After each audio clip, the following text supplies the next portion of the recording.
Senator Tulfo, madali niyo naman akong tanungin, alam niyo naman kapatid ko si Alan, kung gusto niyo may iparating. Huwag na ho kayo magdrama ng mga pa-hostage. Hindi ho tayo ganito dito. Never po ako nagdrama dito. Simula nung ako'y maging senador, never ever po ako nagdrama rito.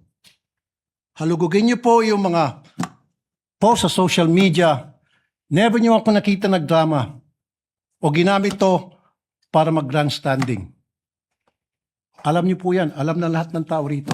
Sino ang nagdadrama? Tumingin muna kayo sa salamin bago kayo magsalita. In the past few weeks, I have coordinated with the Office of the Majority Leader regarding the membership of the committees I hold as chairman.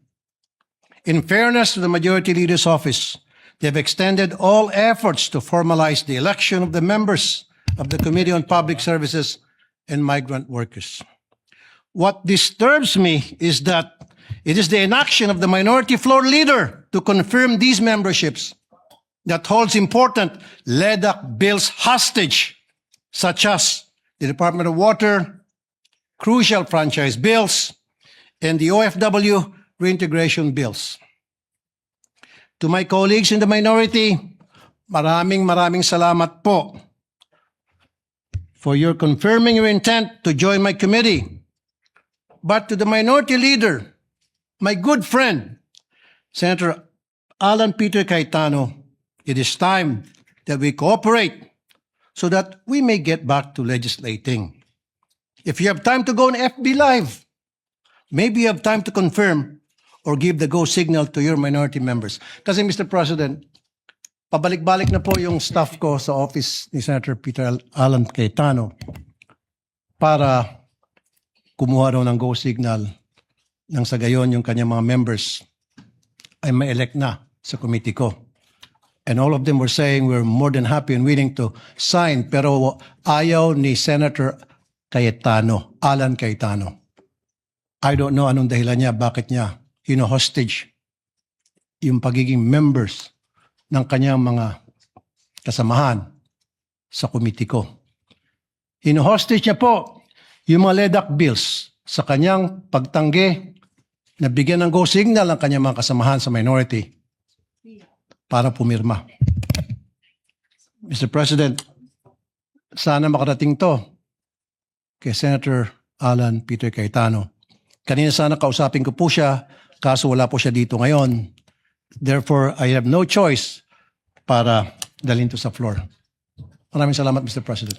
Senator Rafi, thank you for that reminder. In fact, we have 32 committees that have yet to be fully convened.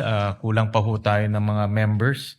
And we would like to request later on, me and the majority leader would coordinate and talk to our minority leader to provide us with the list of members to fully complete the 32 committees. We recognize Senator Pia Cayetano.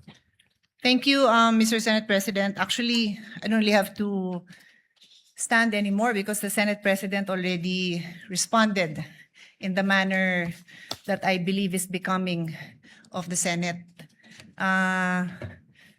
Senator Tulfo, madali niyo naman akong tanungin, alam niyo naman kapatid ko si Alan, kung gusto niyo may iparating. Huwag na ho kayo magdrama ng mga pa-hostage. Hindi ho tayo ganito dito. And I certainly hope, that you don't set a precedent kasi I don't know the Senate President to be that way. I don't know the majority floor leader to be that way. He happens to be seated beside the former Senate President. The minority floor leader doesn't happen to be here. I can talk to him. Pag in-ignore niya kayo and the next day, wala pa rin, then sige, sabihin niyo yung gusto niyo. Pero huwag naman sanang ganun. Wala ko akong naalalang ganun magsalita dito sa Senate for the 19 years that I've been a senator. Yun lang naman po. Thank you, Mr. Senate President. What's the pleasure of Senator Rafi Tulfo? Sandali, Mr. President, ubusin ko muna yung tawa ko. Never po ako nagdrama dito. Simula nung ako'y maging senador, never ever po ako nagdrama rito. Halugugin niyo po yung mga post sa social media. Never niyo ako nakita nagdrama o ginamit to para mag-grandstanding.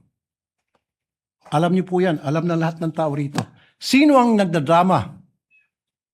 Tumingin muna kayo sa salamin bago kayo magsalita.